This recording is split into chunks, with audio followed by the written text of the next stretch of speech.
നമസ്കാരം. Lights camera action എന്ന നമ്മുടെ ചാനലിലേക്ക് ഒരിക്കൽ കൂടി സ്വാഗതം. ഞാൻ നിങ്ങളുടെ ശാന്തിവിള ദിനേശ്. ഇപ്പോൾ ഈ വാരഫലം ഞായറാഴ്ച കണ്ടുകൊണ്ടിരിക്കുമ്പോൾ ലോകം മുഴുവൻ, ഇന്ത്യയിലല്ല ലോകം മുഴുവൻ, അതിരടി എന്ന ബേസിലിൻ്റെ പുതിയ ചിത്രം പ്രേക്ഷകർ കാണാൻ തുടങ്ങിയിട്ട് 3 ദിവസം പിന്നിട്ടു. ഇത് ചിത്രീകരിച്ച ശേഷം ഇന്ന് വൈകുന്നേരം 6:30 കേരളത്തിലെ സെലക്റ്റീവായ കുറച്ച് തിയേറ്ററുകളിൽ നടക്കുന്ന പ്രീമിയർ ഷോയിൽ ഞാനും പങ്കെടുക്കും.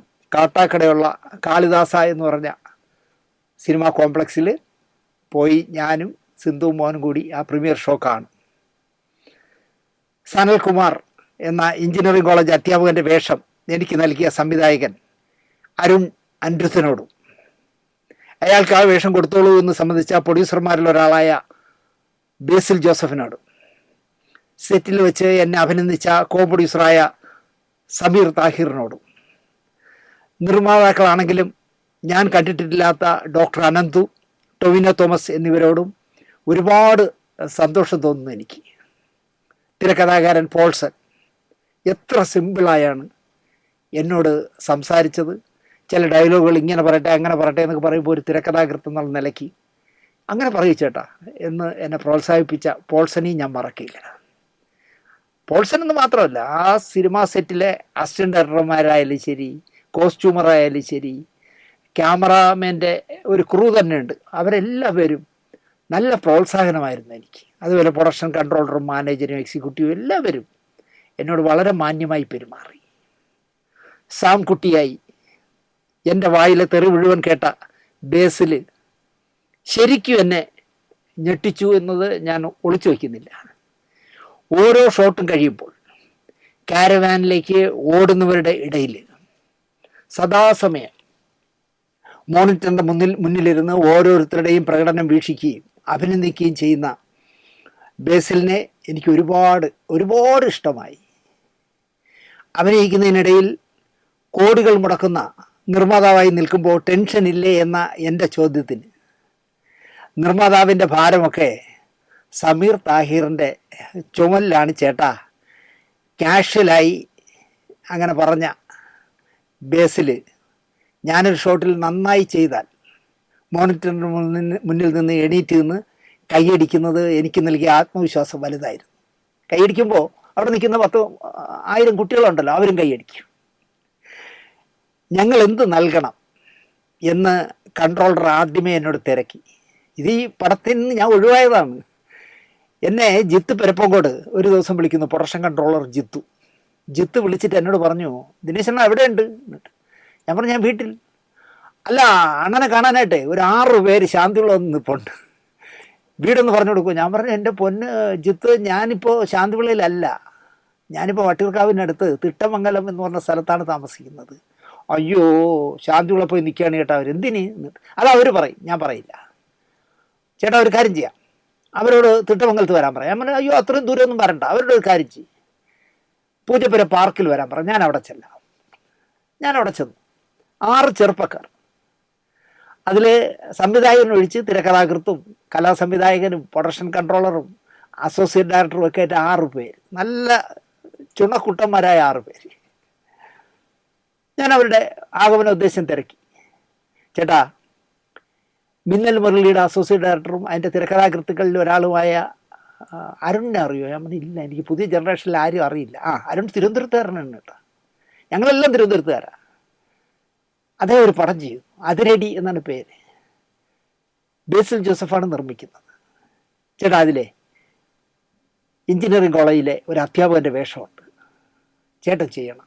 ഞാൻ പറഞ്ഞു, അയ്യോ ഞാനില്ല. ഇല്ല ചേട്ടാ, അത് ഞങ്ങൾ എഴുതി വന്നപ്പോഴേ തീരുമാനിച്ചതാണ്, അത് ചേട്ടനെ കൊണ്ട് ചെയ്യിക്കാം. അവസാനം ഞാൻ സമ്മതിച്ചു. ആകെ ഒരൊറ്റ ഡിമാൻഡേ ഞാൻ പറഞ്ഞുള്ളൂ, അഴുക്ക ചെറുക്കൻ തന്തയേക്കാൾ മോശം, അത് പറയില്ല. അത് ഞാൻ പറഞ്ഞു, അത് നാദിർഷായുടെ പടത്തിൽ പറഞ്ഞു, ഇനി അത് പറയില്ല. ശരി ചേട്ടാ. അവർ കാര്യങ്ങൾ പറഞ്ഞ് പിരിയാൻ നേരത്തെ ഞാൻ പറഞ്ഞു, ഞാൻ ആ പൂജപ്പുര വളവിൽ 2 തട്ടുകടയുണ്ട്, അതിലൊരു കട മലയാളിയുടെയാണ്, ഒന്ന് തമിഴൻ്റെ. ഈ മലയാളിയുടെ കടയിൽ മിൽമ പാലിലെ ചായ അടിക്കും. ഞാൻ പറഞ്ഞു, ഓരോ ചായ കുടിച്ച് പിരിയാന്ന് പറഞ്ഞാൽ അവർ കൂടെ വന്ന് ഞങ്ങൾ 6 പേരും കൂടി ചായയൊക്കെ കുടിച്ച് ഉള്ളിവടയൊക്കെ തിന്ന് പിരിഞ്ഞു. അവർ എന്നെ വിളിച്ചൊരു ഡേറ്റ് പറഞ്ഞു. ഞാൻ സമ്മതം പറഞ്ഞു. കോസ്റ്റ്യൂമർ വിളിച്ച അളവ് വേണമെന്ന് പറഞ്ഞു. ഞാൻ എൻ്റെ സീരിയലിൻ്റെയൊക്കെ കോസ്റ്റ്യൂമറായ ഇവിടെ കരമന കടയിട്ടിരിക്കുന്ന അയാളുടെ അടുത്ത് പോയി അളവൊക്കെ എടുത്ത് കൊടുത്തു. കൃത്യം ഡേറ്റ് വിളിച്ചു പറഞ്ഞു ചെല്ലേണ്ടത്. ആ പറഞ്ഞ ദിവസമാണ് ഒരു കള്ളൻ പെണ്ണുപിടിയൻ എൻ്റെ പേരിലൊരു കള്ള കേസ് കൊടുത്തിട്ടുള്ള ഒരു പോക്സോ കേസ്, അതിൻ്റെ വിചാരണ തുടങ്ങുന്ന ദിവസം. നമുക്കൊരിക്കലും മാറിയിരിക്കാമില്ല, പോക്സോ കേസല്ലേ.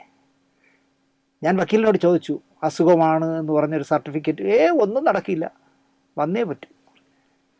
അങ്ങനെ ഞാൻ അവരെ മനസ്സില്ലാ മനസ്സോടെ വിളിച്ചു പറഞ്ഞു, ഇങ്ങനൊരു പ്രശ്നമുണ്ട്, എൻ്റെ ജീവിത പ്രശ്നമാണ്, വരാൻ കഴിയില്ല എനിക്ക്. അയ്യോ ചേട്ടാ, നാളെ ക്യാമ്പസിലാണ് ഷൂട്ടിങ്, ചേട്ടനെ വെച്ചാണ് തുടങ്ങുന്ന സീനിലെ ചേട്ടൻ ഉണ്ട് എന്നൊക്കെ പറഞ്ഞു. ഞാൻ പറഞ്ഞു ഇല്ല, വരാൻ പറ്റില്ല. ചേട്ടാ കോസ്റ്റ്യൂംസൊക്കെ എടുത്ത് ഷൂ എല്ലാം വാങ്ങി. ഞാൻ പറഞ്ഞു എന്ത് ചെയ്യാനെന്നേ, പോക്സോ കേസാണ്, എനിക്ക് വരാൻ പറ്റില്ല എന്ന് പറഞ്ഞ് ഞാൻ കട്ട് ചെയ്തു. ഞാൻ പിറ്റേ ദിവസം കോടതിയിൽ ചെന്നു. ഫാസ്റ്റ് ട്രാക്ക് കോടതിയല്ലേ. രാവിലെ 11 മണിക്ക് ചെന്നപ്പോൾ ജഡ്ജി പറയാണ്, ഈ കേസ് അടുത്ത മാസം 23-ാം തീയതിയിലേക്ക് മാറ്റി. നല്ല കാര്യമുണ്ടോ നടിച്ചു. അപ്പോൾ കേസ് വാദവും നടന്നില്ല, കിട്ടിയ സിനിമ പോവുകയും ചെയ്തു. എനിക്കത് വിധിച്ചിട്ടില്ല എന്ന് ഞാൻ വിചാരിച്ചു. ഒരു 2 ആഴ്ച കഴിയുമ്പോൾ വീണ്ടും വിളിക്കുന്നു, ചേട്ടാ അന്ന് പറഞ്ഞ ആ സീൻ ഞങ്ങൾ ആ കോളേജ് ചിത്രീകരിച്ചില്ല ചേട്ടാ, മഴയായിരുന്നു ചേട്ടാ, ഇനി ഡേറ്റ് മാറ്റി പറയൽ വരണം. അങ്ങനെയാണ് ഞാൻ ഈ പടത്തിൽ ജോയിൻ ചെയ്തത്. അപ്പോൾ ഞാൻ ചെല്ലുന്ന ഉടൻ തന്നെ എന്നോട് പ്രൊഡക്ഷൻ കൺട്രോളർ ചോദിച്ചു, ഞങ്ങൾ എന്ത് നൽകണം എന്ന് ചോദിച്ചു. ആ തുടക്കത്തിൽ അതൊക്കെയാണ് ഒരു മാന്യത. നിങ്ങൾ തരുന്നത് എന്താണോ അതാണ് എൻ്റെ പ്രതിഫലമെന്ന് ഞാൻ ഉത്തരവും പറഞ്ഞു. ഒന്നും പറയാതെ ഒരു മോശമല്ലാത്ത എന്നല്ല, ഒരു വലിയ പ്രതിഫലം എനിക്ക് അക്കൗണ്ടിലിട്ട് തന്നു പടം തീർന്നപ്പോൾ. അതുപോലെ തന്നെ എനിക്കും സിദ്ധുവിനുമുള്ള യാത്രാ ടിക്കറ്റും, താമസിക്കാൻ സംവിധായകനടക്കം തിരക്കഥാകൃത്തടക്കം ക്യാമറാമാനടക്കം താമസിക്കുന്ന ഒരു വലിയ സ്ഥലത്ത് എനിക്ക് താമസിക്കാനും ഒക്കെ. പിന്നെ സെറ്റിലാണെങ്കിൽ ക്യാരവാൻ, ഞാൻ ക്യാരവാനെതിരെ സംസാരിച്ച എന്നെ സെറ്റിലൊരു ക്യാരവാനിലാണ് കൊണ്ടിരുത്തിയിരുന്നത്. ഈ ചിത്രം മുടക്കുമുതലിൻ്റെ 10 ഇരട്ടി നേടണമെന്ന് മനസ്സുകൊണ്ട് പ്രാർത്ഥിച്ചു. ഞാൻ ഫ്രീ ടിക്കറ്റ് പോലും ചോദിക്കാതെ 3 പേർക്ക് 1200 രൂപ മുടക്കി കിടന്ന് മനോഹരമായ സിനിമ കണ്ടു. യൂത്തിൻ്റെ സിനിമയാണ്. അയ്യോ, പടം തുടങ്ങി തീരുന്ന ഓരോ ഫ്രെയിം എത്ര സമ്പന്നമായ ഫ്രെയിമാണെന്നറിയോ. ക്ലൈമാക്സിലൊക്കെ എന്താ ലക്ഷങ്ങൾ വാരി മുടക്കിയിരിക്കുന്നെന്നറിയോ. വലിയ വിജയമാവും അതിരടിയെന്ന് ഇന്നലെ പ്രീമിയർ ഷോ കണ്ടപ്പോൾ തന്നെ എനിക്ക് മനസ്സിലായി. നിങ്ങളെല്ലാവരും അതിരടി കാണണം. എൻ്റെ സനൽകുമാർ മോശമായോ നന്നായോ എന്ന് പറയണം. വലിയ വിജയമാവട്ടെ അതിരടി.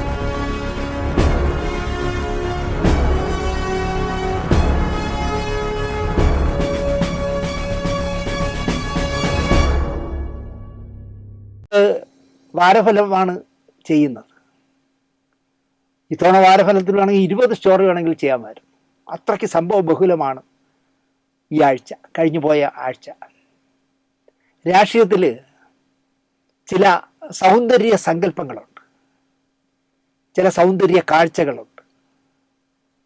രോഗബാധിതനായി ആശുപത്രി കിടക്കയിൽ കിടക്കുന്ന മുറിയിലേക്ക് നടന്നു വന്ന് മുഖ്യമന്ത്രിയായിരുന്ന ഇ കെ നായനാർ കരുണാകരന് ചില ഉപദേശങ്ങൾ കൊടുക്കുന്ന കാഴ്ച അന്നത്തെ ഏക വാർത്താ സ്വകാര്യ ചാനലായ ഏഷ്യാനെറ്റ് ന്യൂസിൽ കണ്ടപ്പോൾ എനിക്ക് വല്ലാത്ത സന്തോഷം തോന്നി. എടോ കരിങ്കാരിയല്ലടോ താൻ എന്നൊക്കെ പറഞ്ഞിരുന്ന ഇ കെ നായനാർ രോഗഗ്രസ്തനായി കിടക്കുന്ന കരുണാകരനെ കണ്ട്, ഞാനും കരുണാകരനുമായിട്ട് ചില്ലറ വയസ്സിൻ്റെ വ്യത്യാസമേ ഉള്ളൂ, നിങ്ങളിങ്ങനെ കിടക്കാനുള്ള ആളല്ല, നിങ്ങളെ കേരളത്തിൽ ആവശ്യമുണ്ട്, നിങ്ങൾ എന്താണ് ചെയ്യേണ്ടതെന്നൊക്കെ പറഞ്ഞു കൊടുക്കുന്ന, നർമ്മബോധത്തിൽ പറഞ്ഞു കൊടുക്കുന്ന നായനാർ. അത് കേട്ട് ചിരിച്ചിരിക്കുന്ന കരുണാകരൻ. എനിക്ക് ആ കാഴ്ച ഒരുപാട് ഇഷ്ടമായിരുന്നു. ടി പി ചന്ദ്രശേഖരൻ്റെ കൊലപാതക ശേഷം പാറശാല ഉപതെരഞ്ഞെടുപ്പ് നടക്കുന്ന ദിവസമാണെന്ന ചിന്ത പോലുമില്ലാതെ PB മെമ്പറായ സഖാവ് VS അച്യുതാനന്ദൻ ചന്ദ്രശേഖരൻ്റെ ഭാര്യ രമയുടെ വീട്ടിൽ ചെന്ന് ആശ്വസിപ്പിക്കുന്ന കാഴ്ച. ഒരു യഥാർത്ഥ കമ്മ്യൂണിസ്റ്റാണ് ഞാനെന്ന് അന്ന് VS തെളിയിച്ചു എന്ന് ഞാൻ പറയും.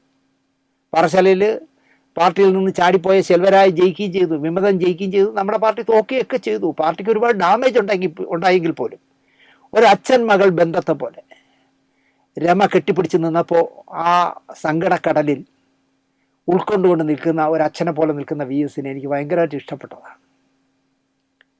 NSSൻ്റെ ജനറൽ സെക്രട്ടറി സുകുമാരൻ നായർ കാലൊടിഞ്ഞ് പ്ലാസ്റ്ററിട്ട് ആശുപത്രി കിടക്കുമ്പോൾ ബദ്ധവൈരികളെന്ന് പുറത്ത് ജനം പറയുന്ന മുഖ്യമന്ത്രി പിണറായി വിജയൻ അദ്ദേഹത്തെ ചെന്ന് കണ്ടു. അതുപോലെ ഉമാ തോമസിന് അപകടം പറ്റിയപ്പോഴും ഉമ്മൻചാണ്ടി രോഗഗ്രസ്തനായപ്പോഴും പിണറായി പെരുമാറിയ രീതി മാതൃകാപരമാണ് എന്ന് ഞാൻ പറയും. കണ്ണൂരിൽ നിന്നും വിമാനം കയറിയ പിണറായി എറണാകുളത്ത് ഇറങ്ങാൻ നോക്കുമ്പോൾ തൻ്റെ നിതാന്ത വൈരിയായ കണ്ണൂർ സിംഹം K. സുധാകരൻ ഇരിക്കുന്നു ഫ്ലൈറ്റിൽ. നിങ്ങൾ ഇതിലുണ്ടായിരുന്നോ എന്ന് കുശലം ചോദിച്ച് മുഖ്യമന്ത്രി കൊച്ചിയിലിറങ്ങി. കണ്ണൂരിൽ ചെന്നിറങ്ങിയ സുധാകരൻ ക്യാമറകൾ കണ്ടപ്പോൾ പറഞ്ഞത്, കേരളത്തിൻ്റെ മുഖ്യമന്ത്രി എന്ന പിണറായി വിജയന് നാണമില്ലേ, എന്നെ കണ്ടപ്പോൾ ചിരിക്കുന്നു എന്നായിരുന്നു. ഓരോ മനുഷ്യരുടെ സ്വഭാവത്തിൻ്റെ മഹിമകളാണ് അതൊക്കെ. പിണറായി വിജയൻ ഒരു മനുഷ്യപ്പറ്റുള്ള, അല്ലെങ്കിൽ ന്യായമായും ഇത്രയും ഫ്ലൈറ്റിൽ ആളുകൾ ഇരിക്കുമ്പോൾ ഒരു സഹപ്രവർത്തകനായ പാർട്ടി രാഷ്ട്രീയ പ്രവർത്തകനായ ഒരാളെ കണ്ടപ്പോൾ നിങ്ങൾ ഇതിലുണ്ടായിരുന്നു എന്ന് ചോദിച്ചത് സുധാകരനെ പേടിച്ചിട്ടില്ലല്ലോ, പക്ഷെ അയാളൊരു അല്പനായതുകൊണ്ട് ക്യാമറ കണ്ടപ്പോൾ പറഞ്ഞു, ഇയാൾക്ക് നാണമില്ലേ, എന്നെ നോക്കി ചിരിക്കുന്നേ. വിഗും വെച്ച് സദാ മേക്കപ്പ് വിട്ടാണ് മോഹൻലാൽ നടക്കുന്നതെന്ന് സിനിമയിലെ കൂട്ടയടി ഉണ്ടാകുന്ന ഒരു വിവരദോഷി, കൂട്ടയടി ഉണ്ടാക്കുന്ന ഒരു വിവരദോഷി സുകുമാർ അഴീക്കോടിന് പറഞ്ഞു കൊടുത്തു. ആ വിവരദോഷി നിങ്ങൾക്കറിയായിരിക്കും, വിഗും റോസ് പൗഡറും ഉണ്ടക്കണ്ണൊക്കെ വെച്ച് നടക്കുന്ന വിവരദോഷി പറഞ്ഞു കൊടുത്തു അഴീക്കോടിനോട്, മോഹൻലാൽ വിഗും മേക്കപ്പൊക്കെ ഇട്ടാണ് സദാ നടക്കുന്നത്. കള്ളങ്ങൾ പ്രചരിപ്പിച്ച് തിലകൻ്റെ ഇഷ്യൂ അമ്മയ്ക്കെതിരെ തിരിഞ്ഞ കാലമായിരുന്നു. ഒരാവശ്യവുമില്ലാതെ സുകുമാർ അഴീക്കോട് പത്രസമ്മേളനം നടത്തി മോഹൻലാലിനെ ഒരുപാട് വ്യക്തിഹത്യ നടത്തി, ഒരുപാട് ആക്ഷേപിച്ചു, ഒരുപാട് നോവിക്കുന്ന കമൻറ്റുകൾ പറഞ്ഞു. മറുപടി പറയാതെ മോഹൻലാൽ സുകുമാർ അഴീക്കോടിനെതിരെ കേസ് ഫയൽ ചെയ്തു. അഴീക്കോട് നനച്ചിരിക്കാതെ രോഗാതുരനായി ആശുപത്രിയിലായി. ഗുരുതരമായിരുന്നു രോഗലക്ഷണങ്ങൾ. ഇനി ആശുപത്രി കിടക്കയിൽ നിന്ന് എണീക്കില്ല എന്ന് ഉറപ്പായി. ഒരു മടിയുമില്ലാതെ മോഹൻലാൽ ആശുപത്രിയിൽ ചെന്ന് അഴീക്കോട് മാഷിനെ കണ്ടു. മോഹൻലാലിനെ നേരിൽ കണ്ട മാഷിൻ്റെ മുഖത്ത് കുറ്റബോധം നെളിച്ചിരുന്നുവെന്ന് അന്നത്തെ ആ വീഡിയോയിൽ കണ്ടാൽ അറിയാം. നമ്മുടെ ചെറിയ ജീവിതത്തിലെ വർണ്ണാഭമായ കാഴ്ചകളാണ് ഇതൊക്കെയെന്ന് ഞാൻ പറയും. പലപ്പോഴും ഞാൻ ആലോചിക്കാറുണ്ട്, എന്തിനാണ് വൈരാഗ്യം മനസ്സിൽ സൂക്ഷിച്ച് സ്വയം നെഗറ്റീവ് എനർജി മനസ്സിന് നൽകി ഒരുതരം രോഗാവസ്ഥയിലേക്ക് പോകുന്നതെന്ന് ഞാൻ എന്നെക്കുറിച്ച് ആലോചിക്കുന്നതാണ്. ഞാൻ പോലും അത്തരം സ്വഭാവക്കാരനാണ് എന്ന് എനിക്ക് നന്നായിട്ട് അറിയാം. സത്യത്തിൽ ഞാനിപ്പോൾ ക്രമേണ ആ ശീലം മാറ്റുകയാണ്. ഇന്നലെ പ്രീമിയർ ഷോ കഴിഞ്ഞ് ഇന്ന് രാവിലെ ഞാനിപ്പോൾ ഇങ്ങോട്ട് വരുന്നതിന് അല്പം മുമ്പ് എനിക്കൊരു ഫോൺ. ഞാൻ ആ ഫോൺ എടുക്കുമ്പോൾ, ദിനേശ് സാറേ, ഞാൻ സന്തോഷ് വർക്കിയാണ്. ഞാൻ പറഞ്ഞു, സന്തോഷ്. അപ്പോൾ എനിക്ക് സന്തോഷ് വർക്കി എന്ന് പറഞ്ഞത് മനസ്സിലായില്ലേ എന്ന് കരുതി ഞാൻ ആറാട്ടണ്ണനാണ്. ഞാൻ പറയൂ സന്തോഷ്, പറയൂ. അല്ല, ഞാനിപ്പോൾ അതിരടി കണ്ടു, മനോഹരമായ പടമാണ്, നന്നായിട്ട് ഓടാൻ സാധ്യതയുള്ള പടമാണ്, സൂപ്പർ ഹിറ്റാവും, താങ്കളുടെ ആ കോളേജ് അധ്യാപകൻ്റെ വേഷം നന്നായിട്ട് ചെയ്തു കേട്ടോ. ഞാൻ പറഞ്ഞു, ഒരുപാട് സന്തോഷം സന്തോഷേ എന്ന് പറഞ്ഞ് ഞാൻ ഫോൺ വെച്ചു. ഞാൻ എവിടെയെങ്കിലും വെച്ച് കിട്ടിയാൽ തല്ലുമെന്ന് പറഞ്ഞിരുന്ന ചെറുപ്പക്കാരനാണ്. എനിക്കിപ്പോൾ അയാളുടെ പകയൊന്നുമില്ല. അയാൾ ഈ കള്ളം പറഞ്ഞല്ലോ ക്യാൻസറാണെന്ന്, അതിന് ശേഷം എനിക്ക് സന്തോഷിനോട് പകയൊന്നുമില്ല. എന്നാലും എന്നെ വിളിക്കാനുള്ള മനസ്സ് അയാൾ കാണിച്ചില്ലേ. എൻ്റെ പൊന്നോമനയായിരുന്ന പാറു എന്ന നായ പ്രായാധിക്യത്താൽ, അല്ല കൊച്ചു പ്രായത്തിലൊന്നുമല്ല, ഒരു കാല് തളർന്ന് കിടപ്പിലായപ്പോൾ അവളെ ഏതാണ്ട് 48 ദിവസത്തോളം എങ്ങും പോകാതെ പരിപാലിച്ചപ്പോൾ അവൾക്ക് മരുന്ന് കൊടുക്കുകയും അവൾക്ക് ആഹാരം കൊടുക്കുകയും ഒക്കെ കിടന്നുകൊണ്ടാണല്ലോ എല്ലാം ചെയ്യുമ്പോൾ ഞാൻ ചിന്തിച്ചത്, എന്തിനാണ് നമ്മൾ മനുഷ്യർ മാത്രം വാശിയും പകയും വൈരാഗ്യവും 1 ഇഞ്ച് കുറയ്ക്കാതെ ജീവിക്കുന്നു എന്നാണ്. ഒരു പ്രത്യേക തരത്തിൽ കരഞ്ഞ് എന്നെ വിളിക്കുന്നത് പോലെ എനിക്ക് തോന്നി പാറു കരയുന്നതപ്പം. പതിവില്ലാത്തൊരു കരച്ചിൽ. അച്ഛനെയും കൂട്ടി താഴെ ഇറങ്ങിച്ചെന്ന് നിനക്ക് ദാഹിക്കുന്നോ എന്ന് ചോദിച്ച് ഗ്ലൂക്കോസ് ഇട്ട വെള്ളം കലക്കി പാറുവിനെ കുടിപ്പിച്ചു ഞാൻ. അച്ചു തലയുയർത്തി പിടിച്ചു തന്നു. 2 ഇറക്ക് വെള്ളം കുടിച്ചിട്ട് താങ്ക്സ് പറയുന്നത് പോലെ തലയൊന്ന് ഇങ്ങനെ മുന്നോട്ട് കുതിച്ചിട്ട് അവൾ യാത്രയായി. ഇപ്പോൾ ഒരാഴ്ച ആവുന്നു, 5 ദിവസമായി. 16 വർഷം എൻ്റെ നിഴലായിരുന്നവളായിരുന്നു പാറു. എൻ്റെ കാറോ ആക്റ്റീവയോ, വീട്ടിൽ നിന്ന് ഒരു 50-60 മീറ്റർ ദൂരമുണ്ട് എൻ്റെ വീടിൻ്റെ ഗേറ്റ്. ആ ഗേറ്റിന് മുന്നിൽ എൻ്റെ കാറോ എൻ്റെ ആക്റ്റീവയോ വന്നു നിന്നാൽ എണീക്കാൻ ആകാതെ കിടക്കുമ്പോഴും സിന്ധുവിനെ ഞാൻ വന്നു എന്ന് അറിയിച്ചിരുന്ന ആളായിരുന്നു പാറു. ഇത്രയും ചിന്തിച്ചാൽ മതി, ജീവിതമൊക്കെ ഇത്രയേ ഉള്ളൂ എന്ന് നമുക്ക് തോന്നും.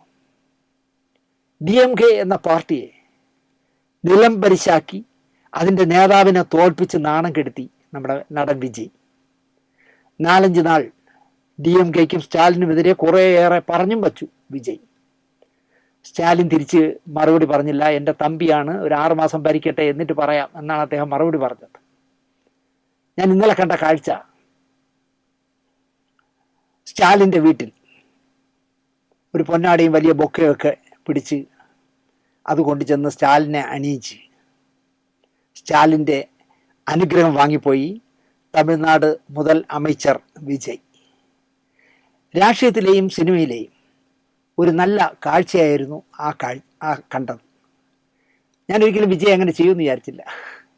സ്റ്റാലിനും അതുപോലെ തന്നെ വളരെ സന്തോഷത്തോടെ സ്വീകരിച്ച് അനുഗ്രഹിച്ചു വിട്ടു. അടുത്ത കഥ, വിമർശനങ്ങൾക്കും വിവാദങ്ങൾക്കും മുന്നിൽ നേരിടാനുള്ള കരുത്തില്ലാതെ മോഹൻലാലും സംഘവും അധികാരം വച്ചൊഴിഞ്ഞു പോയി അമ്മയിൽ നിന്നും. ഇന്നസെൻ്റ് ആയിരുന്നെങ്കിൽ അങ്ങനെ ചെയ്യില്ലായിരുന്നു. MG സോമനായിരുന്നെങ്കിലും ചെയ്യില്ലായിരുന്നു. ഇടവേള ബാബുവിനെങ്കിലും സ്വന്തം സംഘടനയോട് കൂറുണ്ടെങ്കിൽ മാറ്റി നിർത്തരുതായിരുന്നു. പകരം ബാക്ക് സീറ്റ് ഡ്രൈവ് ചെയ്യാമെന്ന ചിന്തയിലാകണം കുറേ മഹിളാമണികളെ ഇറക്കി. വമ്പന്മാരുടെ ബാക്കിംഗ് ഉള്ളതിനാൽ അവരെ ജയിച്ചു. മാസം എത്രയായി? എന്തെങ്കിലും ഒരു ചെറുവിരൽ അമ്മയ്ക്ക് വേണ്ടി അനക്കാനായില്ല ഭരണ നേതൃത്വത്തിലെ സിംഹിണികൾക്ക്. ഭരിക്കുന്നവരിൽ ഒരുത്തി ക്രിമിനൽ കേസ് പ്രതിയാണെന്ന് അറിഞ്ഞിട്ട് പോലും ചുണ്ടനക്കാനാവുന്നില്ല പ്രസിഡന്റിനും ജനറൽ സെക്രട്ടറിക്കും. കാരണം അവരുടെ രഹസ്യങ്ങളൊക്കെ ഇവളെ കയ്യിലുണ്ട്. അതാണ് പ്രശ്നം. അനക്കിയാൽ തെറി വിളിച്ചിരുത്താൻ ഈ ക്രിമിനൽ തട്ടിപ്പുകാരിക്ക് നന്നായിട്ട് അറിയാം. അതിന് വേണ്ട ഉപദേശം കൊടുക്കാൻ ക്രിമിനൽ പശ്ചാത്തലമുള്ളവർ പുറത്ത് നിൽപ്പുണ്ട്, അമ്മയിലെ അംഗങ്ങൾ തന്നെ. കമ്മിറ്റിയിലുള്ള ഒരു സ്ത്രീയെ വിളിക്കാവുന്ന തെറിയൊക്കെ വിളിച്ച് ഒരു ഓഡിയോ പുറത്ത് വിട്ടിട്ടും ഒരനക്കവുമില്ല അമ്മയിൽ. ചത്തതിനൊക്കുമേ ജീവിച്ചിരിക്കലും ആ സ്റ്റൈലിൽ വായില്ലാക്കുത്തിൽ അമ്മമാരായി കാലം കഴിക്കുന്നു ഭരണകർത്താക്കളായ ഭവതികൾ. ഇപ്പോഴിതാ പുതിയൊരു അവതാരം വന്നിരിക്കുന്നു. അമ്മയിലെ സ്റ്റാഫായിരുന്നു അത്രേ, ഒരു പ്രൊഡക്ഷൻ കൺട്രോളറുടെ മുൻ ഭാര്യ എന്ന് പറയുന്നു. എനിക്കറിയില്ല. ട്രഷറർ ഉണ്ണി ശിവപാൽ ഓവർ ഡ്യൂട്ടി ചെയ്യിക്കുന്നു. രാത്രി 12-18 ഓരോ കാര്യങ്ങൾ ചെയ്യാൻ ഏൽപ്പിക്കുന്നു. വാട്സാപ്പ് ഗ്രൂപ്പിൽ കമൻ്റ് ചെയ്യുന്നു. ജോലിയിൽ നിന്ന് പിരിച്ചുവിടുന്നു. ലേബർ ഡിപ്പാർട്ട്മെൻറ്റിലും പോലീസിലും ചാനലുകൾക്കുമൊക്കെ പരാതിയും ബൈറ്റും ഒക്കെ കൊടുക്കുന്നു ഈ പിരിച്ചുവിട്ട സ്റ്റാഫ്. രാത്രി 12-18 മെസ്സേജ് അയക്കാൻ അമ്മയിൽ എന്ത് കൊലമറിക്കാനുണ്ട് ശിവപാലെ എന്ന് ശിവപാലിനോട് ന്യായമായും ചോദിക്കണം. പക്ഷേ ശിവപാലിനെ പറ്റി ഞാൻ അന്വേഷിച്ച് പറഞ്ഞത്, രാത്രിയല്ല പകലായാലും ഒരു നിർഗുണ പരബ്രഹ്മമാണ് അയാൾ. ഒരിക്കലും അനാവശ്യമായി വേറെ വർത്തമാനങ്ങൾ പറയാൻ വിളിക്കാത്ത ഒരാളാണ്. വളരെ മാന്യനാണെന്നാണ് പല അംഗങ്ങളും എന്നോട് പറഞ്ഞത്. സൂഹിക്കാനല്ലല്ലോ ജോലിക്ക് വരുന്നത്. നന്നായി ചിലപ്പോൾ പണിയെടുപ്പിക്കും. അയാൾ തെറിയോ വേണ്ടാതിനുമോ എഴുതിയോ? ഇല്ലല്ലോ.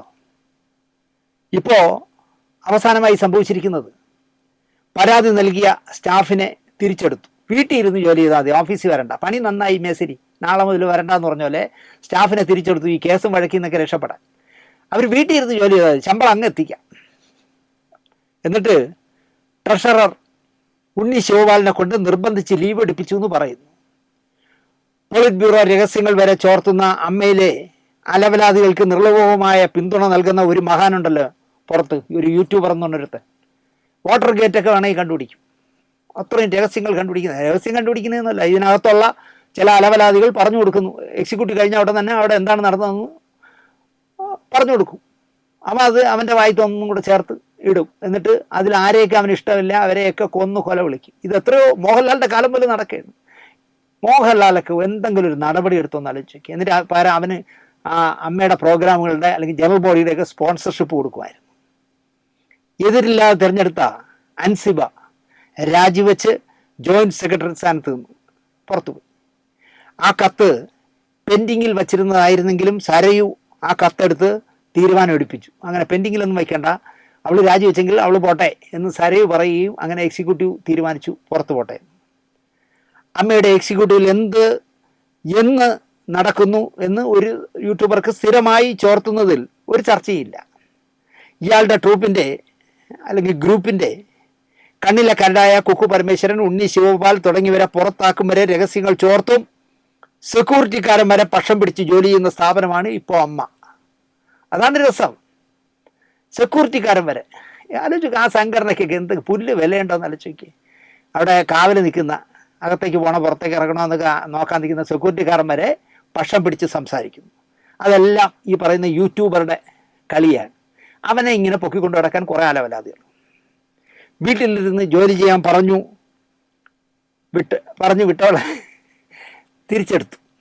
ആകെ അമ്മ അലങ്കോലമായിരിക്കുകയാണ്.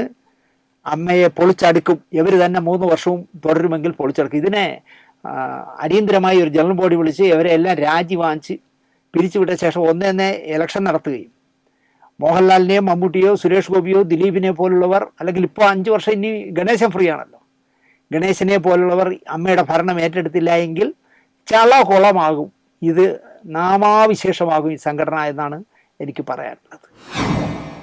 അടുത്തതൊരു പരാതി പറയാനാണ്. കഴിഞ്ഞ വാരഫലത്തിൽ സീമാജി നായർ ഇട്ട ഒരു പോസ്റ്റിനെ പറ്റി പറഞ്ഞിരുന്നു ഞാൻ. ഉമ്മൻചാണ്ടിയോട് ദ്രോഹം ചെയ്തവർ വീണ് നിലംപരിശായി എന്നതായിരുന്നു സീമയുടെ പോസ്റ്റർ. ഉമ്മൻചാണ്ടിയുടെ കൂടെ വയ്ക്കുന്നൊരു ഫോട്ടോ, ഫാഷൻ പരേഡ് പോലെയാണ്. ഓരോ ഉമ്മൻചാണ്ടിയുടെ ഫോട്ടോയിലും ഓരോ ഡ്രസ്സ് ഇട്ടൊക്കെ നിന്നൊക്കെയാണ് ഫോട്ടോ എടുക്കുന്നത്. അത്ര സ്നേഹമാണ് ഉമ്മൻചാണ്ടിയോട്.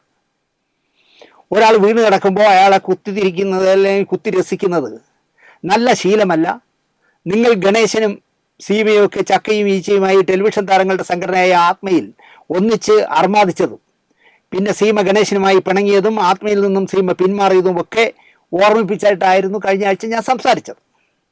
ഗണേശനും സീമയുമായി എനിക്ക് നല്ല ആത്മബന്ധം ഉണ്ടായിരുന്നതിനാലാണ് ഒരാൾ നനച്ചിരിക്കാതെ വീണുപോയ സമയത്ത് ഒരിക്കൽ നല്ല ബന്ധമായിരുന്ന ഒരാൾ കുത്തുവാക്കുകൾ പറയുന്നത് ശരിയായില്ല എന്ന് ഞാൻ തുറന്നു പറഞ്ഞത്. എനിക്ക് രണ്ടുപേരെയും ഇഷ്ടമാണ്, രണ്ടുപേരും എൻ്റെ നല്ല പരിചയക്കാരുമാണ്, സുഹൃത്തുക്കളുമാണ്. നമ്മുടെ പ്രോഗ്രാം ചുരണ്ടി ആരൊക്കെയോ എന്തൊക്കെയോ ചെയ്യാറുണ്ടല്ലോ. അങ്ങനെ ചുരണ്ടിയ ഏതോ പ്രോഗ്രാം സീമാജി കണ്ടത്രേ. അപ്പോഴവർക്ക് വിഷമമായി. അവരുടനെ എന്നെ വിളിച്ചു. വിളിക്കുന്നത് എന്തിനാണെന്ന് എനിക്കറിയാം എന്നുള്ളതിനാൽ ഞാൻ ഫോൺ എടുത്തില്ല.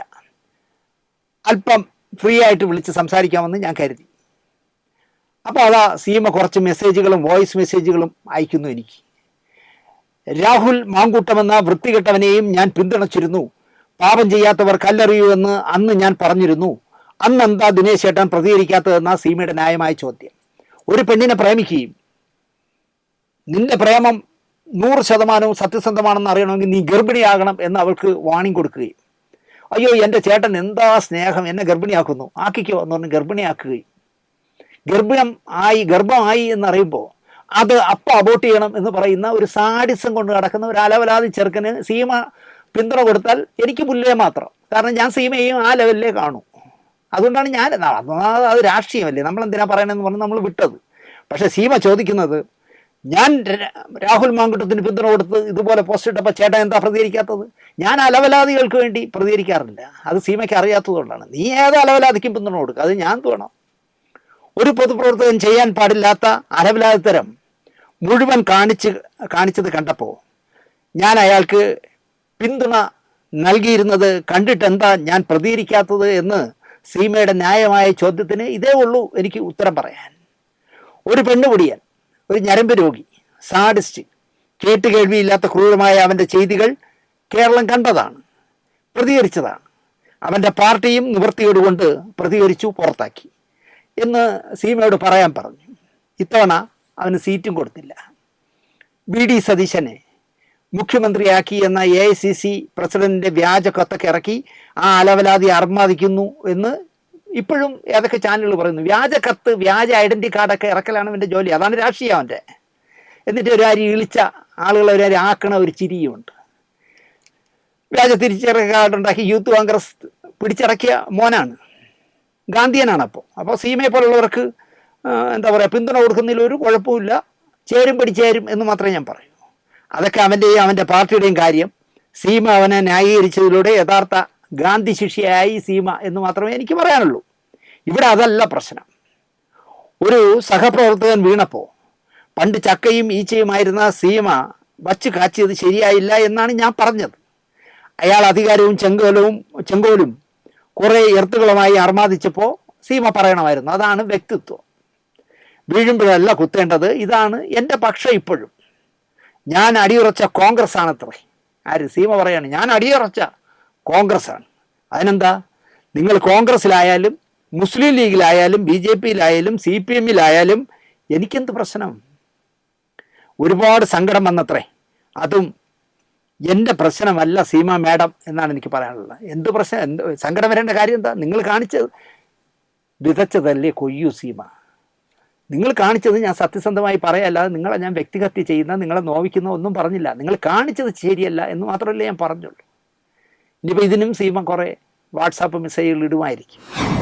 ഇന്നലെ ഒരു സിനിമാക്കാരനോടൊപ്പം കുറച്ച് ദൂരം കാറിൽ എനിക്ക് യാത്ര ചെയ്യേണ്ടി വന്നു. പലതും സംസാരിച്ച് കേരളത്തിലെ നിയമസഭാ തെരഞ്ഞെടുപ്പിൻ്റെ ഫലത്തിലേക്ക് എത്തി. UDFൻ്റെ കണ്ണു തള്ളിച്ച വിജയം, മുഖ്യമന്ത്രി ആര് എന്ന വെളുത്ത പുക വരാത്ത കാര്യം, മന്ത്രിമാർ ആരൊക്കെ ആകാം എന്നൊക്കെ സംസാരിച്ച് പോയി ഞങ്ങൾ യാത്രയിൽ. ഇപ്പം ഞാൻ ഇങ്ങോട്ട് വരുമ്പോൾ കാണുന്ന വാർത്ത VD സതീശനെ മുഖ്യമന്ത്രിയായി നിശ്ചയിച്ചു.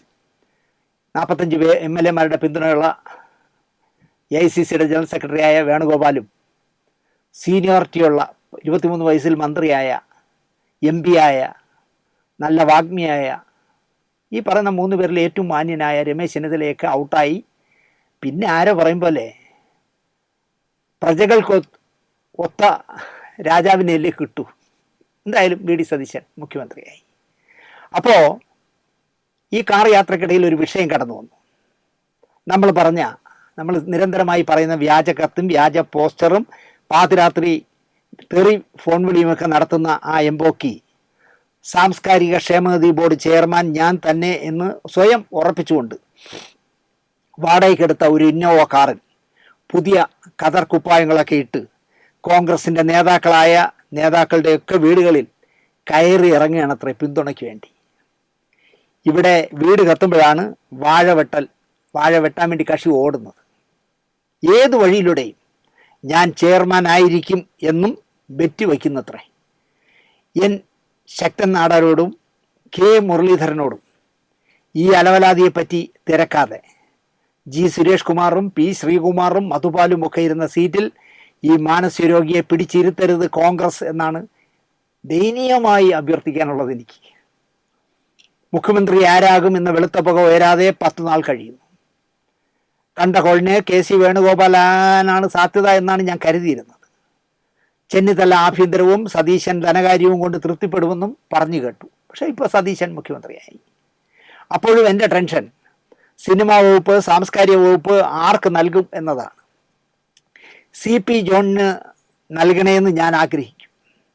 പുതിയ മന്ത്രിമാരാകാൻ സാധ്യതയുള്ള ചാണ്ടി ഉമ്മന് സ്പോർട്സിനൊപ്പം സാംസ്കാരികം എടുത്ത് നീട്ടുമോ എന്നാണ് എനിക്ക് പേടി. ബിന്ദു കൃഷ്ണയ്ക്ക് PC വിശ്വനാഥിനെ വച്ച് കാച്ചുമോ എന്നൊക്കെയാണ് എൻ്റെ ചിന്ത. യുവജനക്ഷേമം, ഭാരത് ഭവൻ ഒക്കെ ആർക്ക് നൽകും എന്നറിയില്ല. മുമ്പ് കോൺഗ്രസ്സുകാരനായിരുന്നപ്പോൾ ഉമ്മൻചാണ്ടിയുടെ ഭരണകാലത്ത് പ്രശാന്ത് നന്നായി കൊണ്ടു നടന്ന സ്ഥാപനമായിരുന്നു യുവജനക്ഷേമം. അടുത്ത കഥ.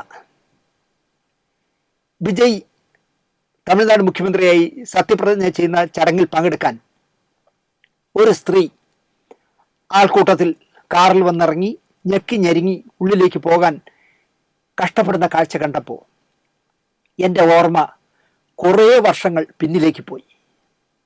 MGR മരിക്കുന്നു. അവിടേക്ക് വന്ന ജയലളിതയെ എതിർപക്ഷം അവഗണിക്കുന്നു. MGRന്റെ ഭാര്യ VN ജാനകിയുടെ മൗന അനുവാദത്തോടെയായിരുന്നു ജയലളിതയെ അധിക്ഷേപിച്ചത്. MGRന്റെ മൃതശരീരം കയറ്റിയ വാഹനത്തിൽ കയറാൻ ശ്രമിച്ച ജയലളിതയെ തള്ളി താഴെയിടുന്നു. ഭർത്താവായില്ലെങ്കിലും തൻ്റെ ജീവിതം MGRന് തീരെഴുതിയ ജയലളിതയെ നിഷ്കരണം ഒതുക്കാൻ എതിർചേരിക്കാർ ശ്രമിച്ചു. അവകാശിയായി ജാനകി തമിഴക മുഖ്യമന്ത്രിയായി, പിന്നെ പൊളിഞ്ഞ് താഴെ വീണു. കൊടുങ്കാറ്റ് പോലെ, സംഹാര രുദ്രയെ പോലെ ജയലളിത തമിഴകം കൈപ്പിടിയിലൊതുക്കി. എന്നിട്ട് തേർവാഴ്ച നടത്തി വർഷങ്ങളോളം എന്ന് തന്നെ പറയാം. സാക്ഷാൽ മുത്തുവേൽ കരുണാനിധിയെ തന്നെ വീട്ടിനകത്ത് കയറി അറസ്റ്റ് ചെയ്ത് തൂക്കിയെടുത്ത് അകത്തിട്ടു. കാപ്പാത്തുങ്കോ എന്നൊക്കെ അന്ന് കരുണാനിധി വിളിച്ചത് കാണണം. കാലം ഇതൊക്കെ പുനഃസൃഷ്ടിക്കുകയാണോ തമിഴകത്ത് എന്നാണ് എൻ്റെ സംശയം. ജോസഫ് വിജയ് എന്ന 52കാരൻ രാഷ്ട്രീയത്തിൽ വരുന്നു.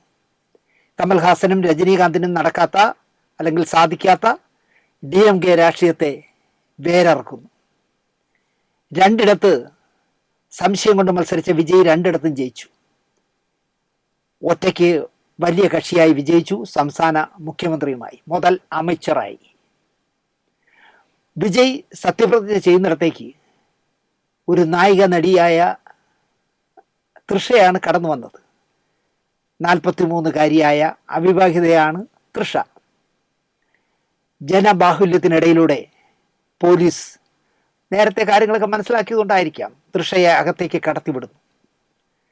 ജയലളിതയാകും തൃഷ എന്ന് പറയാം. രണ്ടിടത്ത് വിജയിച്ച വിജയ് തൃച്ചി സീറ്റ് കൈയൊഴിയും. അവിടെ തൃഷ GVK സ്ഥാനാർത്ഥിയായി നിയമസഭയിലെത്തും എന്നറിയുന്നു. അടുത്ത വാരിസായിട്ട്, അടുത്ത അവകാശിയായിട്ട് തൃഷ വരും എന്നാണ് അണിയറ വാർത്തകൾ. വിജയ് സത്യപ്രതിജ്ഞ ചെയ്യുന്നിടത്തേക്ക് 3 പേരുടെ അസാന്നിധ്യം ചർച്ച ചെയ്യപ്പെട്ടു.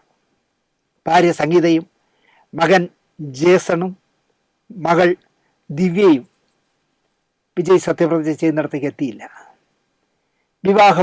മോചനത്തിനായി സംഗീത ഇപ്പോൾ കോടതിയിലാണ്. മകൻ ജേസൺ തൻ്റെ ഇനിഷ്യൽ വിയിൽ നിന്നും എസിലേക്ക് മാറ്റാൻ അപേക്ഷ നൽകിയിരിക്കുന്നു. വി എന്ന് പറഞ്ഞാൽ വിജയ്, എസ് എന്ന് പറഞ്ഞാൽ സംഗീത. അപ്പോൾ അമ്മയുടെ പേരിലെ ഇനിഷ്യൽ വയ്ക്കാനായിട്ട് അപേക്ഷ കൊടുത്തിരിക്കുകയാണ്. അപ്പനെ ഇൻസ്റ്റയിൽ അൺഫോളോ ചെയ്യുകയും ചെയ്തു ജേസൺ എന്ന് പറയുന്നു. ലവ് ഈസ് ലൗഡർ എന്നൊക്കെ പോസ്റ്റ് ചെയ്ത് തൃഷ നല്ല ത്രില്ലിലാണ്. ഒരു ജയലളിതയാകും തൃഷ. തമിഴകത്ത് ഇതൊരു പുത്തരിയല്ല. പ്രശസ്തർക്കൊക്കെ പല ഭാര്യമാരുള്ള നാടാണ് തമിഴകം. കമൽഹാസന് എത്ര ഭാര്യമാർ, കവി കണ്ണദാസന് എത്ര ഭാര്യമാർ, കരുണാനിധിക്കും MGRനും എത്ര ഭാര്യമാർ. വിജയും ആ വഴിയെ പോകുന്നു. 4 പടത്തിൽ അഭിനയിച്ചാൽ എനിക്ക് 1000 കോടി കിട്ടുമെന്ന് പരസ്യമായി പറയുന്ന വിജയ് ഒരു 10-200 കോടി കൊടുത്ത് സംഗീതയെയും മക്കളെയും ഒഴിവാക്കുമായിരിക്കും. 52-43 വലിയ പ്രായമൊന്നുമല്ല. തൃഷയിൽ കുറച്ച് പിള്ളേരെ ഉണ്ടാക്കി GVKയുടെ അടുത്ത അവകാശികളാക്കും വിജയ്. അതും ഇരു കൈ നീട്ടി തമിഴർ സ്വീകരിക്കുമെന്നുള്ള കാര്യം ഉറപ്പ്. അടുത്ത കഥ, ഞാനൊരു നല്ല സംവിധായകനാണെന്ന് ചുരുക്ക സിനിമകൾ കൊണ്ട് തെളിയിച്ച സംവിധായകനാണ് മഹേഷ് നാരായൺ. ഒരു വിദേശ സിനിമ കാണും പോലെയാണ് ഞാൻ മഹേഷിൻ്റെ അറബ് രാഷ്ട്രങ്ങളുടെ കഥ പറഞ്ഞ ഉയരെ എന്നുള്ള ചിത്രം ഞാൻ കണ്ടത്. 75 കോടി അഭിനേതാക്കൾക്ക് ശമ്പളമായി നൽകി. അതിലും താഴെയുള്ള തുക നിർമ്മാണത്തിന് മുടക്കി. മമ്മൂട്ടി, മോഹൻലാൽ, കുഞ്ചാക്കോ ബോബൻ, ഫഹദ് ഫാസിൽ, നയൻതാര തുടങ്ങിയവരെ വെച്ച് ഒരു പുതിയ ചിത്രം ചെയ്തല്ലോ, പാട്രിയറ്റ്. എന്തിനാവും മഹേഷ് നാരായണൻ ഈ പാട്രിയറ്റ് എന്ന് പറഞ്ഞ സിനിമ ചെയ്തത് എന്നതിന് സിനിമ കണ്ടപ്പോൾ ഉത്തരം കിട്ടുന്നതേയില്ല. 18 വർഷം കഴിഞ്ഞു മമ്മൂട്ടി മോഹൻലാലും ഒന്നിച്ചൊരു സിനിമ ഒരു ഫ്രെയിമിൽ വന്നിട്ട്. എനിക്ക് 2020 ആണ് അവസാനത്തെ സിനിമ. അപ്പോൾ ഉദയകൃഷ്ണ CB മാരുടേതിനേക്കാൾ നല്ലൊരു തിരക്കഥ പ്രേക്ഷകർ പ്രതീക്ഷിക്കും. ആരാ പ്രതീക്ഷിക്കാൻ പറഞ്ഞത് എന്ന ചോദ്യത്തിനൊന്നും പ്രസക്തിയില്ല. അത് എങ്ങും എത്താത്ത ഒരു തിരക്കഥയായാൽ സിനിമ വീഴുമെന്നുള്ള കാര്യം ഉറപ്പാണ്. സിനിമ വീണു. ജനപിന്തുണയിൽ ഇടിവ് പറ്റാത്ത മോഹൻലാൽ മമ്മൂട്ടിയോടൊപ്പം വരുന്ന സിനിമ എന്നാകുമ്പോൾ മോഹൻലാൽ കസറുമെന്ന് നല്ലൊരു വിഭാഗം ആഗ്രഹിക്കും. ചെയ്ത വേഷങ്ങളൊക്കെ മനോഹരമാക്കിയ ഫഹദ് ഫാസിലും പഴയ ചോക്ലേറ്റ് ബോയിൽ നിന്നും മാറി കാമ്പുള്ള വേഷങ്ങൾ വിജയിപ്പിക്കാനായ കുഞ്ചാക്കോ ബോബൻ അങ്ങനെ മാറിയതിനാൽ ഇവരുടെ വേഷത്തിലും പ്രതീക്ഷിക്കും പ്രേക്ഷകർ. കൂടെ നയൻതാര എന്ന നായികയും ഒരു ചുക്കും സംഭവിച്ചില്ല എന്നതാണ് പാട്രൈറ്റിൻ്റെ വിധി.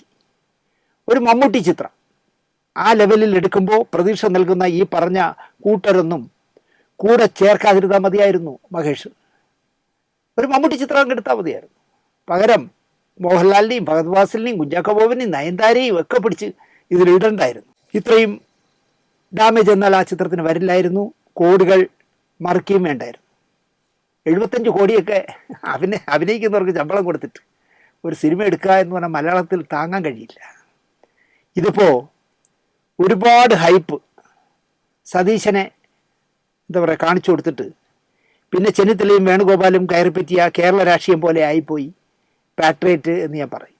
ആൻഡോ ജോസഫും കോൺഗ്രസ് ആണല്ലോ. മമ്മൂട്ടിയും ഡ്യൂപ്പും കൂടി എത്ര ചാടി ഇടിച്ചാലും തിയേറ്ററിനുള്ളിൽ ഇരിക്കുന്നവർക്ക് നന്നായിട്ടറിയാം 76 വയസ്സാകാൻ പോകുന്ന ഇക്കയാണ് ഈ ഇടിയിടിക്കുന്നത്. സിനിമ ഒരുപാട് മാറിയില്ലേ? ആ മാറ്റത്തിൽ ജന്മം കൊണ്ടവരിൽ ഒരാളായ മഹേഷ് നാരായണിൽ നിന്നും ഈ വിധം ഒരു സിനിമയല്ലല്ലോ പ്രേക്ഷകർ അല്ലെങ്കിൽ പ്രേക്ഷക പയ്യന്മാർ പ്രതീക്ഷിക്കുന്നത്. വാഴയും മോഹിനിയാട്ടവും ഒക്കെ ഓടുന്ന ഓട്ടം കണ്ടെങ്കിലും മഹേഷ് മനസ്സിലാക്കിയിരുന്നെങ്കിൽ പാട്രൈറ്റ് ചെയ്യില്ലായിരുന്നു എന്ന കാര്യം ഉറപ്പ്. 150 കോടി ചെലവിട്ടെന്നൊക്കെ എൻ്റെ അനുജനായ ആൻഡോ ജോസഫ് പറയുന്നുണ്ട്. പെരുമ്പാവൂരിൻ്റെ സഹവാസത്തിൽ നിന്ന് പഠിച്ചതാകാം ഇങ്ങനെ പറയണം എന്നുള്ളത്. നമുക്കൊരു 120 കോടി രൂപ ആ സിനിമയ്ക്ക് വകയിരുത്താം. 60 കോടി ഒരുമാതിരിപ്പെട്ട റൈറ്റുകളെല്ലാം കൂടി വിറ്റ് എടുത്തു. 10 കോടിക്കപ്പുറം കേരളത്തിൽ നിന്നും തിയേറ്റർ ഷെയർ വരില്ല എന്ന് വിതരണം തിയേറ്റർ രംഗത്തെ പുലികൾ തന്നെ പറയുന്നു. അപ്പോൾ 60, 10, 70 കോടിയായി. Other state right, Gulf right എല്ലാം കൂടി ഒരു മോഹ വിലയിടാം, ഒരു 20 കോടി. അപ്പോൾ 70, 20, 90 കോടി. അപ്പോഴും 30 കോടി രൂപ സ്വാഹ എന്ന് പറയാം. ഈ സിനിമയ്ക്ക് വേണ്ടി 50 കോടി രൂപ ഒരു പുതിയ നിർമ്മാതാവ് മുടക്കിയിട്ടുണ്ട്. മിക്കവാറും അയാളുടെ 30 കോടി രൂപ സ്വാഹയാകും എന്നാണ് പാട്രൈറ്റിനെ പറ്റി പറയാൻ. ഒരു കഥ കൂടി പറഞ്ഞ് നമുക്കിത് അവസാനിപ്പിക്കാം. കാലം മാറുകയാണ്. ആസ്വാദന രീതിയും ആവിഷ്കാര രീതിയുമൊക്കെ മാറി മറിയുകയാണ്. 2 മണിക്കൂറിൽ പറയാവുന്ന വിഷയം 2 മിനിറ്റിലൂടെ റീലിലൂടെ സ്കിറ്റിലൂടെ പറയാൻ കഴിയുന്ന കാലമാണിപ്പോൾ.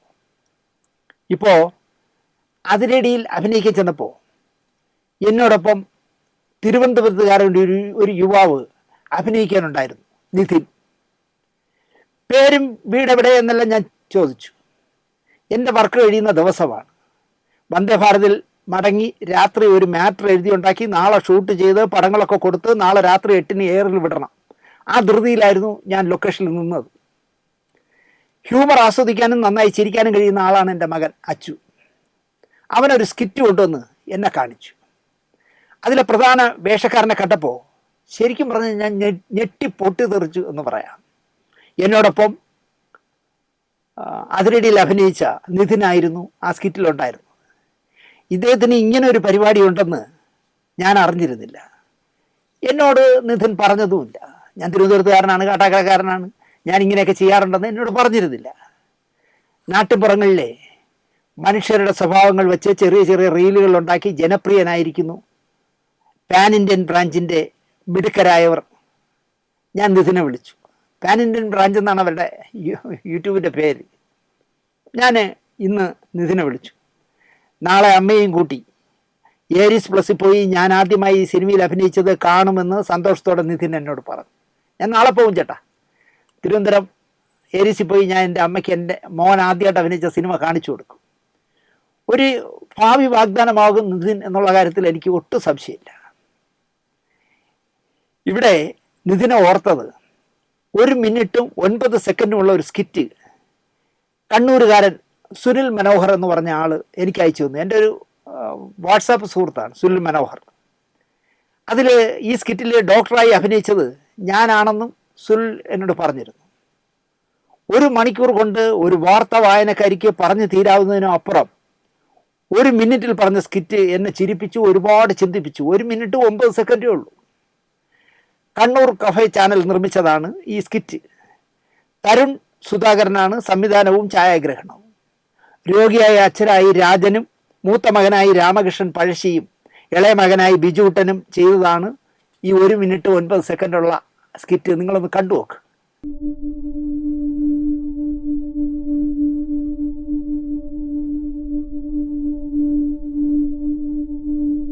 എങ്ങനെയുണ്ട് ഡോക്ടറെ? സ്ഥിതി വളരെ മോശമാണ്.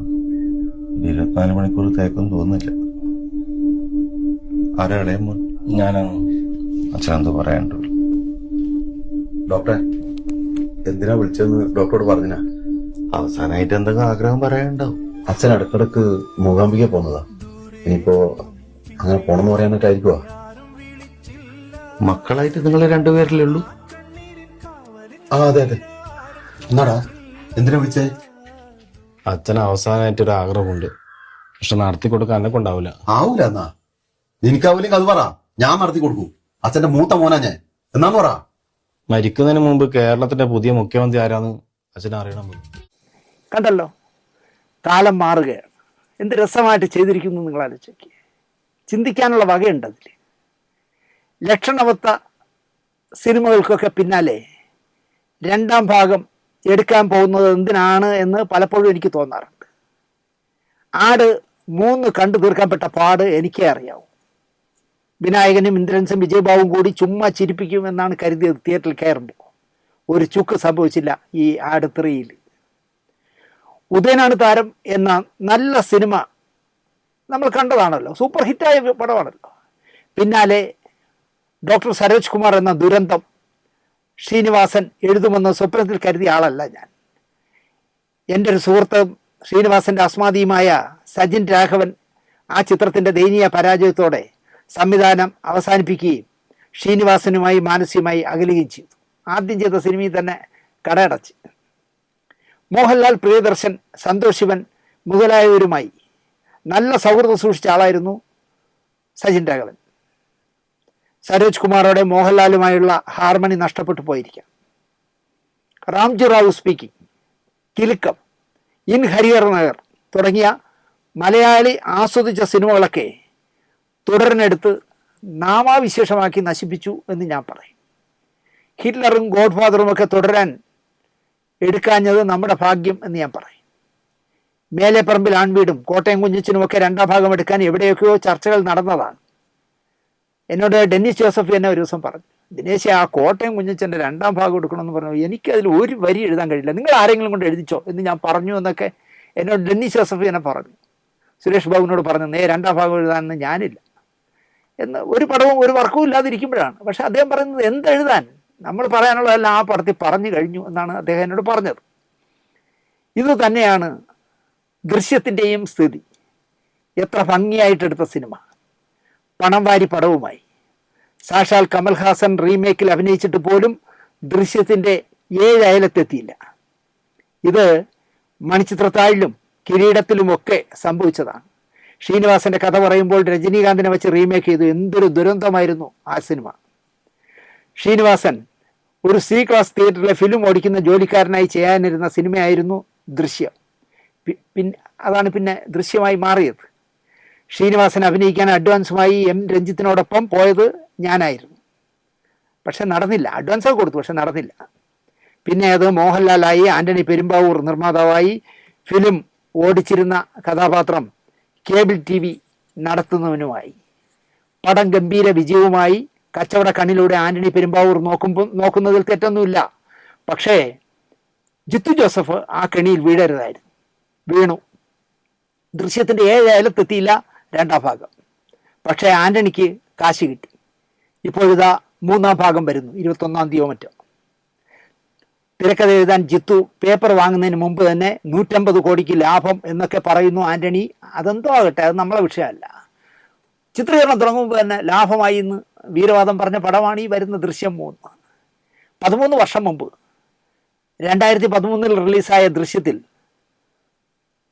ജോർജ് കുട്ടിയിൽ നിന്ന് ഉത്തരങ്ങൾ കിട്ടാതായപ്പോൾ അഞ്ജുവിനെയും അനുജത്തി അനുവിനെയും സഹദേവൻ എന്ന കണ്ണിൽ ചോരയില്ലാത്ത കാക്കിധാരി പോലീസുകാരൻ തല്ലിയപ്പോൾ നമ്മൾ പ്രേക്ഷകന്റെ നെഞ്ചിൽ നല്ല നീറ്റലുണ്ടാക്കി. 13 വർഷം പിന്നിടുമ്പോൾ സഹദേവനെ പോരിന് വിളിക്കാൻ പാകത്തിൽ അനുവായ എസ്തർ വളർന്ന് പന്തലിച്ച് നിൽക്കുന്നു. ഇല്ലേ, അതിൻ്റെ ശരീരഘടന ഇടില്ലേ ഇപ്പോൾ. ഇത് തന്നെ അൻസിബയുടെയും കാര്യം എന്ന് പറയാം.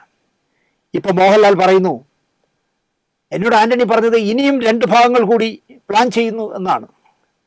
നമ്മുടെ സീരിയലുകളിലെ നായിക 5 വർഷം പരമ്പര നീണ്ടാൽ പ്രസവിക്കാത്ത നിറവേറുമായി നടക്കുന്നതിനേക്കാൾ കഷ്ടമല്ലേ 3-ാം ഭാഗത്തിലെ എസ്തർ അടക്കമുള്ളവർ എന്നാണ് എനിക്ക് ചോദിക്കാനുള്ളത്. സഹദേവനൊക്കെ പെൻഷനാകാതെ ബോൺസായി ചെടിയെ പോലെ ദൃശ്യം 3-ൽ വരുമായിരിക്കും. എന്താ ജിത്തു, ഒരു ദൃശ്യം മാത്രമേ സ്റ്റോക്ക് ഉള്ളോ നിങ്ങൾക്ക് എന്നാണ് ചോദിക്കാനുള്ളത്.